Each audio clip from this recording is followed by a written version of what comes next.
নমস্কার বন্ধুরা, এসটো special YouTube চ্যানেলে আপনাদের সকলকে স্বাগত জানাই। আর আপনারা জানেন যে এই চ্যানেলে ছাগল পালন সম্পর্কিত বা এখন এগ্রিকালচার সম্পর্কিত কিছু কিছু ভিডিও আমি আপলোড করছি এবং নেক্সট টাইমও আসবে আপনাদের সাপোর্ট সহযোগিতায়। আর আপনাদের সত্যি কথা আপনাদের সাপোর্টের জন্যই আছে এই জায়গায় আসতে পেরেছি, তার জন্য অনেক অসংখ্য ধন্যবাদ। আর তাছাড়াও আপনারা যে সমস্ত কমেন্টগুলো করেন সেই কমেন্টগুলো দেখেও আমি অনেক ভিডিও বানাই। আর রিসেন্ট কিছুদিন হচ্ছে আমি টাইম মতো ভিডিও আপলোড করতে পারছি না কিছু সমস্যার জন্য। যাই হোক, তার জন্য আমি দুঃখিত, চেষ্টা করবো সবসময় কন্টিনিউ ভিডিও দেওয়ার জন্য। আজকের আমি আলোচনা করবো যে ছাগল পালনের ক্ষেত্রে কোন বিষয়গুলি খুব জেনে রাখা দরকার। অনেকগুলো বিষয় থাকে, তার মাঝখানে আমি কিছু কিছু বিষয় তুলে ধরছি। আপনারা সবসময় চেষ্টা করবেন ছাগল পালনের ক্ষেত্রে জাত নির্বাচন যদি সঠিক না হয় আপনাদের জায়গা বিশেষে বা ওয়েদার বিশেষে বা আপনাদের খাবার দাওয়ার ধরন, কারণ দেখা যাচ্ছে আপনারা যেখানটায় আছেন সেখানে হয়তো ব্ল্যাক বেঙ্গল বা ক্রস জাতের ছাগলটা বেটার হবে। আপনি হয়তো ইউটিউব ভিডিও দেখে বা অন্য কারোর কথা শুনে আপনি সেখানে হয়তো আনলেন তোতাপুরি বা বিটল। এবারে যেহেতু ছাগলগুলো বড় সড়ো, খাওয়ার চাহিদাটাও বেশি এবং তাদের ট্রিটমেন্টও আলাদা, জানেন খুব ভালোভাবেই। যদি সেরকম যত্ন করতে দেখেছেন প্রচুর টাকা খরচা হয়েছে তাদের পিছনে, সেক্ষেত্রে আপনি কি করবেন, আপনাকে ছাগল যেহেতু কিনে ফেলেছেন খাওয়াতে হবে, এতে আপনার অনেক টাকা ব্যয় হবে। এবার যখন বিক্রি করতে যাবেন দেখবেন সেই দাম আপনার লোকালিটিতে যে ছাগল ব্যাপারী আছে তারা কিন্তু দামটা দিতে পারছে না, তাহলে আপনার বাধ্য হয়ে বিক্রি করতে গেলে লস হবে। এই ক্ষেত্রে ওই জন্য সবসময় খেয়াল রাখবেন, যদি ছাগল পালন করেই থাকেন বা করতে থাকেন তাহলে জাত নির্বাচনটা বড় একটা ম্যাটার আপনি যে জায়গায় আছেন তার বেসিসে। দ্বিতীয়ত, ছাগলকে প্রতিনিয়ত রক্ষণাবেক্ষণ, এটা খুব জানা দরকার।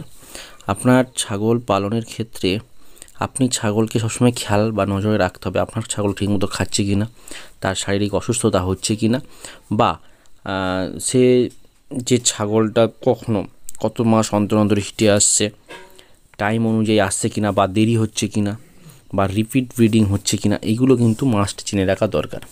সময় খেয়াল রাখবেন, এগুলো না জানলে খুব সমস্যা হয়। অনেক সময় রিপিট ব্রিডিংয়ের অনেক প্রবণতা দেখা যায় ছাগলের, তার অনেক কারণ থাকে। যেমন গবাদি পশুর শরীরে ভিটামিন ও খনিজ লবণের ঘাটতির জন্য 1, 2 হচ্ছে জরায়ুতে কোনো ক্ষতিকর বা ব্যাকটেরিয়া কারণে, 3 কৃমির খুব বেশি থাকায়, অর্থাৎ কৃমি যদি বেশি থাকে সেক্ষেত্রে কিন্তু এগুলো হতে পারে রিপিট ব্রিডিংয়ের। এর অনেক ট্রিটমেন্ট আছে যেটাও আমি বললাম না, যদি মনে হয় আপনাদের জানা দরকার তাহলে কমেন্ট করবেন, আমি অবশ্যই নেক্সট ভিডিওতে বলে দেবো। কিন্তু এই জন্য সবসময় খেয়াল রাখতে হবে রিপিট ব্রিডিং যেন না হয়। তাহলে জাত নির্বাচন, রক্ষণাবেক্ষণ। 3 কৃমিনাশকটা বড় ম্যাটার করছে ছাগল পালনের ক্ষেত্রে, কেননা কৃমি যদি ঠিকঠাক না খাওয়ানো হয় ছাগলের গ্রোথ ভালো হয় না এবং ছাগলের বড় রোগ হচ্ছে কৃমি, এটা সবসময় খেয়াল রাখতে হবে। তবে আজকের এই কৃমি নাশকের ক্ষেত্রে একটা ভালো ভালো কয়েকটা কথা বলি। আপনারা চেষ্টা করবেন রোটেশনাল কৃমির ট্যাবলেট খাওয়ানোর, কন্টিনিউ যে অলবেন্ডাজল বা অন্য কিছু কন্টিনিউ খাইয়ে যাবেন না, এটা চেঞ্জ করে 2 মাস অন্তরে অল্টারনেট বা রোলিং করাবেন। আমি এতে আগেও অনেকবার বলেছি এই ভিডিওতে যে আপনারা রোটেশনাল খাওয়ানোর চেষ্টা করুন। আমি 2-3টে মাসের কথা বলছি যেগুলো আপনারা চেঞ্জ করতে পারেন। যেমন জানুয়ারি ফেব্রুয়ারিতে আপনারা অলবেন্ডাজল খাওয়াতে পারেন, মার্চ এপ্রিলে আপনারা ফেনবেন্ডাজল খাওয়াতে পারেন, মে জুনে আপনারা